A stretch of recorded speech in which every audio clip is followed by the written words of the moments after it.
Tonight, the former NWU General Secretary takes the union before the Labour Tribunal and lawyers up with Dr. Kenny Anthony. The controversial Kill the Gays bill re-emerges in Africa and sparks global outrage, including right here in St. Lucia. And the government welcomes permanent Canada Visa Application Centre here on island. We have the details of these stories and more coming up.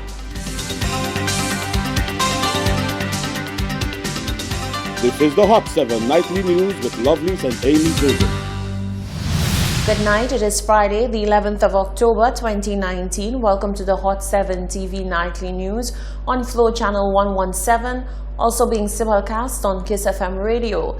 You can also watch on our website. It's www.caribbeanhottv.com or watch on our free Caribbean Hot FM mobile app. I'm lovely St. Amy Joseph. Thank you for joining us.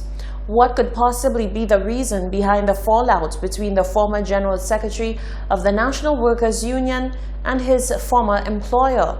Well, George Goddard is remaining tight-lipped about the details which have led him to hauling the National Workers' Union before a tribunal at the St. Lucia Labour Department. Goddard says it is too early on in the case to speak on it. It was just a matter of preliminaries right now. And so I would not like to make any comments at this point as far as that is concerned. Preliminaries concerning what? Oh, concerning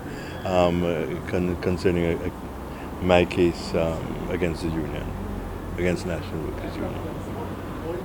So, but so far between you and them, is it fiery? How is it going so far?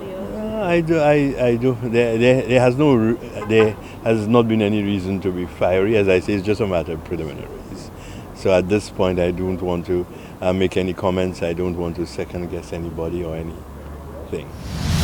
Goddard is being represented by attorney at law, who is also the island's former Prime Minister, Dr. Kenny Anthony.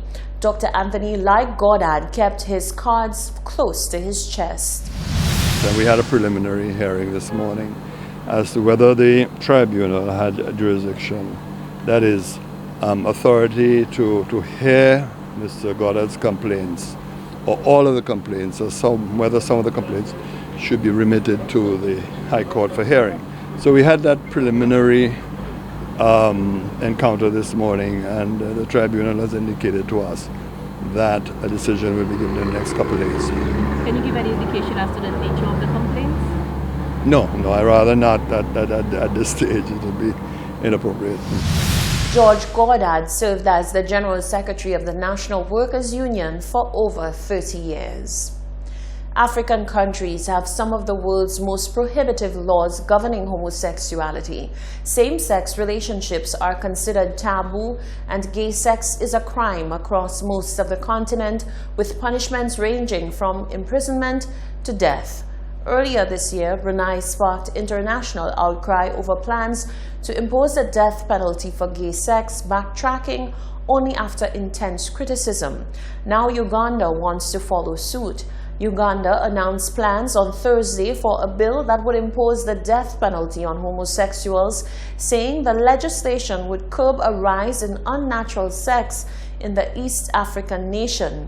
The bill, colloquially known as Kill the Gays in Uganda, was nullified 5 years ago on a technicality, and the government said it plans to resurrect it within weeks.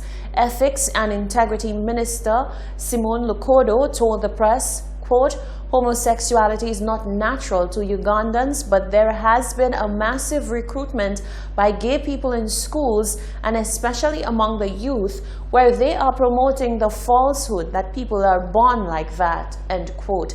Activists are decrying the move, saying that bringing back anti-gay legislation would invariably lead to a spike in discrimination and atrocities. We hear from you, your views on stringent anti-gay laws. Here's what you had to say.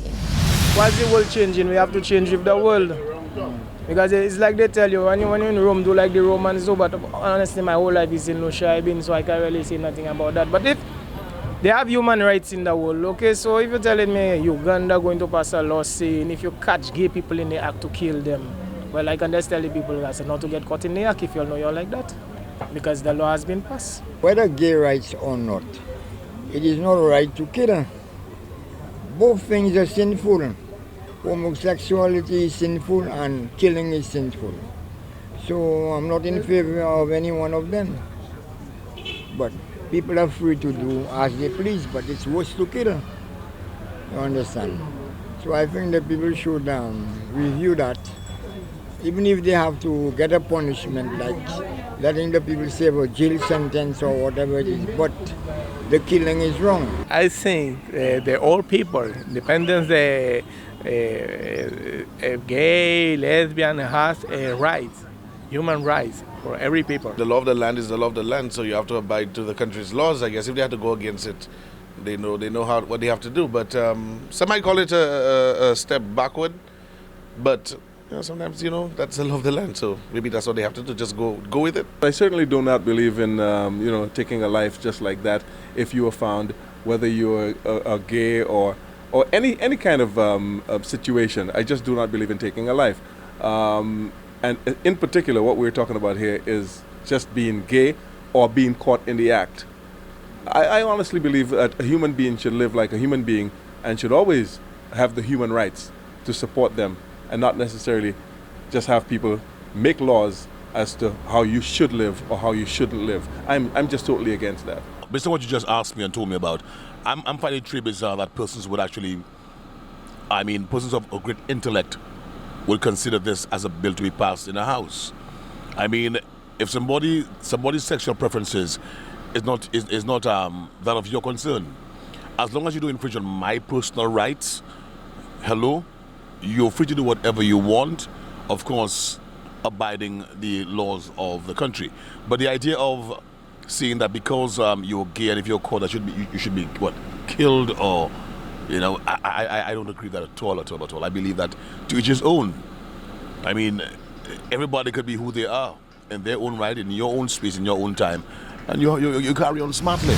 The most effective conservation strategies are not simply a matter of top-down policy, but also involve grassroots buy-in. Unite Caribbean has been working with the private sector to incentivize bottle collection in 10 communities in St. Lucia. The program will be facilitated by the use of either a depot system or reverse vending machines where people can drop off their single-use plastic bottles and receive a non-monetary reward in return. The latter would be supported through an app where users can collect points or coupons for every bottle deposited. COO of SIDREP Recycling Plant, Stefan Torres, says the process of creating a successful incentive program is ongoing. I came this week to work with Unite Caribbean to check all the prices, all the collectors, talk with them, and try to figure out how many tons of plastic bottles we can collect. That's a measure point for this week. After we'll talk about prices, and as we will all work together to get a good cooperation between St. Lucia and SIDREP. That's the most important point for the moment. Price will be something we'll figure out after. And preforms are already on a separate place. Once the incentive program is finalized, bottles will be collected and prepared for shipping.